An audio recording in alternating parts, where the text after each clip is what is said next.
Aujourd'hui, Lasso News avec Dylan White et surtout Eddie Hearn qui enflamme les réseaux sociaux. On va vous lire exactement l'intervention d'Eddie Hearn à nos confrères de Sirius FM où justement il a parlé... XM. Et XM FM, pardon. Oui, justement, Eddie Hearn a parlé d'un potentiel combat entre Francis Ngannou et Dylan White. Souvenez-vous, l'année dernière, j'en avais parlé à Rust, il y avait eu un post de Matchroom Boxing, donc la société de promotion de combat d'Eddie Hearn, où ils annonçaient une conférence de presse entre Dillian White et Francis Ngannou. On était tous là, enfin en tout cas moi j'étais particulièrement excité. On n'a jamais pu voir cette conférence de presse. Elle a été filmée, mais l'UFC est intervenu in extremis pour justement mettre le holà sur tout ça. Et donc Eddie Hearn aujourd'hui nous dit quelque chose de particulièrement intéressant, puisque Francis depuis est devenu champion heavyweight de l'UFC. Il a donc dit: j'adore Francis Ngannou, nous avons presque eu une conférence de presse entre Dillian White et lui, mais l'UFC a annulé tout ça après l'enregistrement. Nous avons les images cependant. J'adorerais voir un double combat entre Ngannou et Dillian White, un dans la cage et un en dehors. Mon cher Ross, je vous propose qu'on lance le générique, et puis ensuite on s'y met. Ah, absolument. Soit.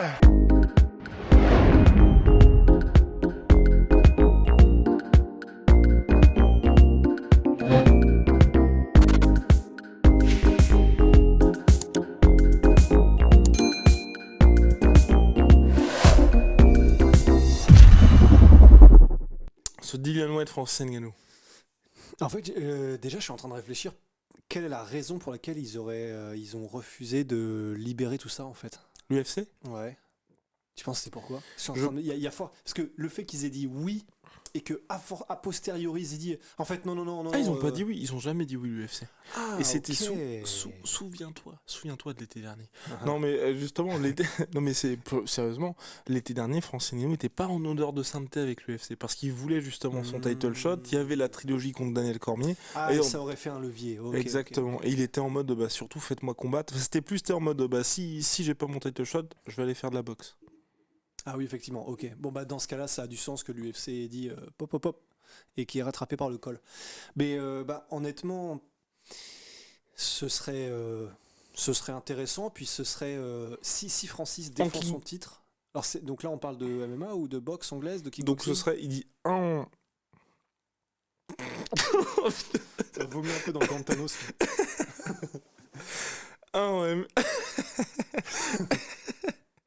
un en MMA et un en dehors. Donc, je pense à mon avis, c'est soit un en MMA et un en boxe anglaise. Ça a déjà marché une seule fois, ça.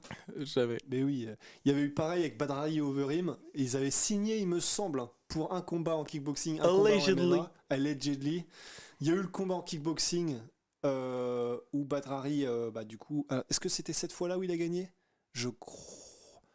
Oui, c'est cette fois-là où il a mis KO Overeem. Donc le deuxième. Et ouais, et donc il était censé y avoir la revanche en MMA. Et là, par contre, il y avait plus.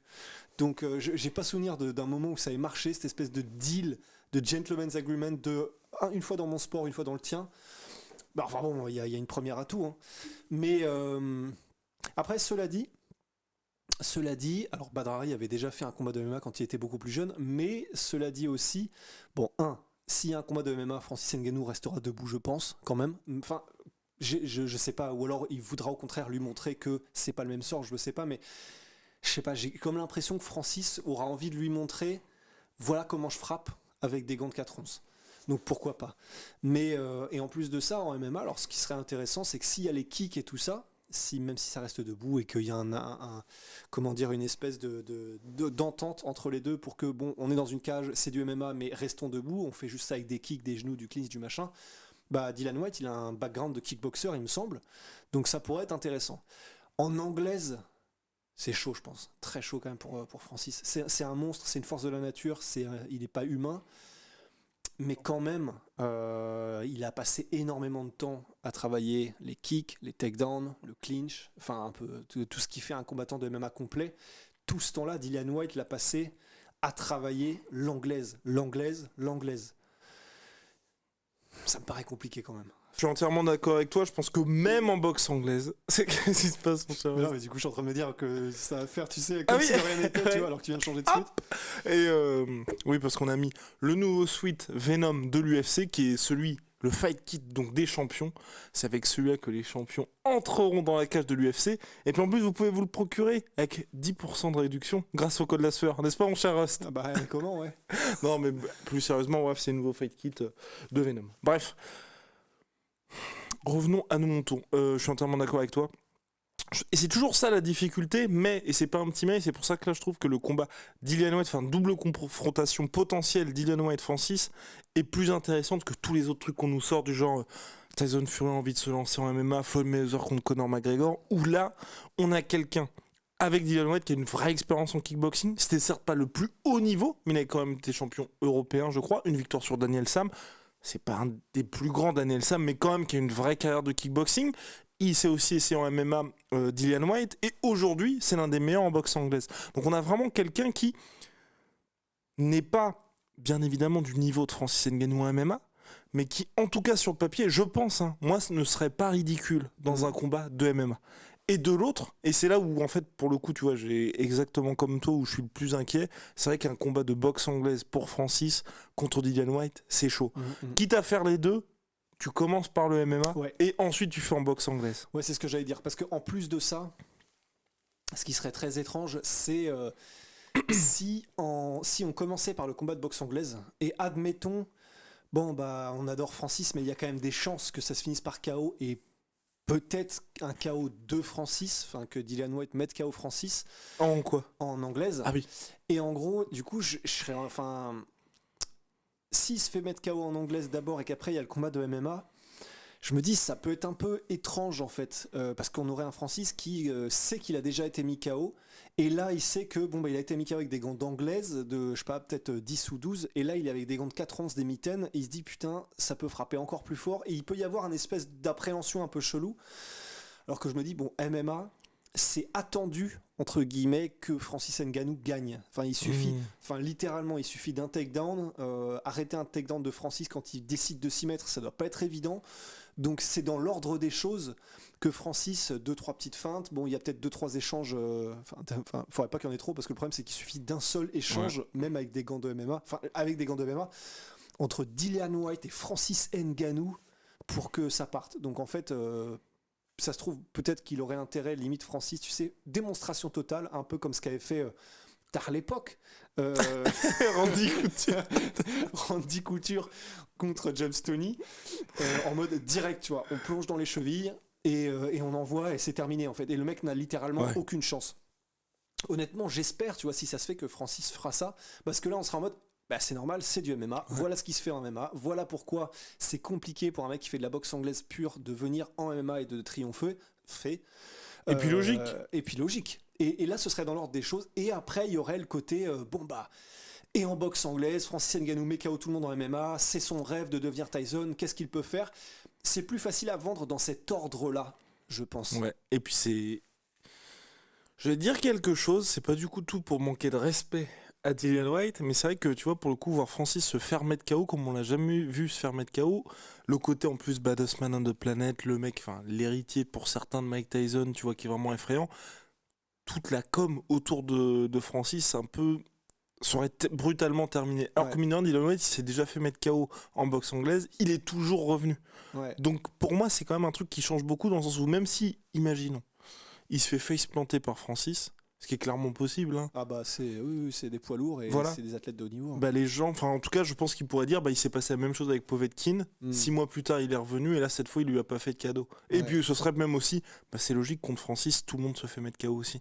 Donc enfin moi ça me choquerait moins, mais c'est pour ça que je serais plus d'avis de faire d'abord en MMA et ensuite en boxe anglaise. Et puis surtout mine de rien, on sait pas bien évidemment, mais aujourd'hui moi j'ai l'impression que Dillian Whyte, c'est vrai qu'il est dans une situation où là il veut affronter Deontay Wilder, mais Deontay Wilder qui semble avoir aussi d'autres ambitions, notamment Ruiz. Andy Ruiz exactement, mon cher Rust, est dans une situation où j'ai l'impression qu'il arrivera jamais à avoir les combats tant souhaités, et le moment où il les aura, soit il va perdre et retomber dans une anonymat toute relative, mais tu vois que ça va être vraiment ce gars-là où on en parlera, tu vois, d'ici quelques années en mode ah oui, il y avait ce mec-là, il était dans le top 5, mais tu vois, il a jamais pu et Là, honnêtement, c'est vrai que ça se dirige un peu vers une carrière à la Chisora en fait. Où c'est un mec, mais ce qui est pas forcément un mal parce que Chisora il s'en sort très bien. Enfin, aujourd'hui encore il a contre jamais été Usyk, aussi bien, aussi bien. Je crois que c'est lui qui disait qu'il n'a jamais été aussi bien payé en gros. c'est clair. Et alors que c'est en dents de scie, etc. Mais il est très spectaculaire, c'est un poids lourd, etc. Ce serait le cas de Dillian White aussi. Hein. Donc c'est vrai que. Oui, non, Mais ça c'est vrai. t'attriste pas quand même de te dire, surtout pour tu sais, le combat contre Deontay Wilder, je crois que pendant plus de 2 ans et demi ou 3 ans, le mec était le enfin le comment ils appellent ça, le challenger obligatoire à Deontay Wilder. Et chaque fois, c'est le mec combat pour la ceinture. Donc là, il vient de regagner à nouveau la ceinture intérimaire WBC. Ouais. Et donc c'est qu'on est dans une situation, et c'est là que je trouve que c'est intéressant, où pour un boxeur, Francis devient le money fight. Alors que d'habitude, les boxeurs vont vers justement, enfin les combattants de MMA vont vers la boxe anglaise pour se dire, là je pars à la chasse au dollar. Là pour Dillian White, pour moi, Francis c'est un peu sa chance, de briller aux yeux des Américains, parce que c'est vrai qu'aux États-Unis pour l'instant c'est pas une star, et de se faire beaucoup d'argent. Ouais. Non, c'est clair parce que. Il a l'étiquette champion UFC quand même, Francis Ngannou. Donc là, la com, elle va commencer à se mettre en place. Il a gagné le titre il n'y a pas si longtemps, Francis. L'UFC va commencer, j'espère, à mettre vraiment en place une vraie com solide sur Francis. Donc il va gagner en popularité, il va gagner en crédit, il va gagner en... Et donc c'est vrai que pour Dillian White, il y a vraiment un petit peu ce côté, effectivement, même si c'est pas forcément le plus gros nom qu'il pourrait avoir en boxe anglaise, parce que clairement ce qu'il veut c'est les Joshua, ce qu'il veut c'est tout ça. Mais il y a un peu ce côté, alors je sais qu'on va, vraiment m'insultez pas, tu vois, mais il y a un peu ce côté comme quand t'es, je sais pas, tu sais, le journaliste qui avait affronté CM Punk en fait. Oui. Ok, t'affrontes CM Punk. Mike Jackson, journaliste de son état. Bonjour à toutes et à tous. On va jamais y arriver là. Donc ça fait plusieurs fois qu'on se reprend pour ce podcast. Des enfers littéralement. Donc on parlait de Mike Jackson qui avait affronté CM Punk, donc journaliste de son état comme on se l'avait dit. Mais c'est vrai que ce combat, parce qu'on a déjà fait ce moment-là, il y aurait quand même moins de risques. Enfin si, c'est risqué pour l'UFC parce que justement Francis est actuellement le champion heavyweight de l'organisation. Pas comme lors du combat entre Randy Couture et James Toney où c'était plus une exhibition entre légendes. Ouais, c'est ça. À l'époque... Donc tard l'époque. Donc non, mais c'est vrai qu'à l'époque, il y avait pas de risque pour l'UFC. Il y avait pas de risque parce que c'est deux anciennes gloires de leur sport, deux anciennes légendes de leur sport. Tu fais ça vraiment en exhibition comme ça, tu sais, un peu sur un bout de carte principal, et ça attire vachement. Enfin, c'est quand même vachement attirant comme match-up. C'est intriguant en plus. C'est attirant parce que c'est intriguant justement. Et c'est vrai que là, il y a le côté champion quand même. Il y a le côté champion et du coup, je sais plus tout ce qu'on avait dit avant là, mais ça me paraît compliqué de mettre ça en place pour un champion. C'est pas quelque chose que tu peux faire comme ça, un peu au débeauté avec un CM Punk que tu mets en début de carte parce que pour voir ce qu'il donne, un James Toney versus Randy Couture parce que si ça marche tant mieux, si ça marche pas c'est pas grave, comme ça on a essayé. Là, c'est vraiment la devanture. C'est vraiment c'est le combat principal que la planète va attendre. Parce que ça, je sais plus si on l'avait dit ou pas, mais il y a moyen que Francis soit une plus grosse star planétaire, et même j'en suis persuadé, que Dillian White en fait. Enfin, c'est vraiment le MMA et le statut de champion UFC, d'autant plus quand tu as une machine à KO ultra spectaculaire comme Francis, et en plus avec son histoire. Je pense que là, déjà, il a plus fait le tour du monde que Dillian White.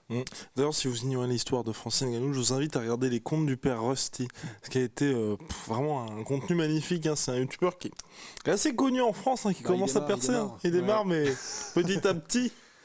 L'oiseau fait son nid. L'oiseau fait son nid. Donc pour finir, oui, c'est vrai que hormis l'argent, ce serait très compliqué pour l'UFC. Ouais.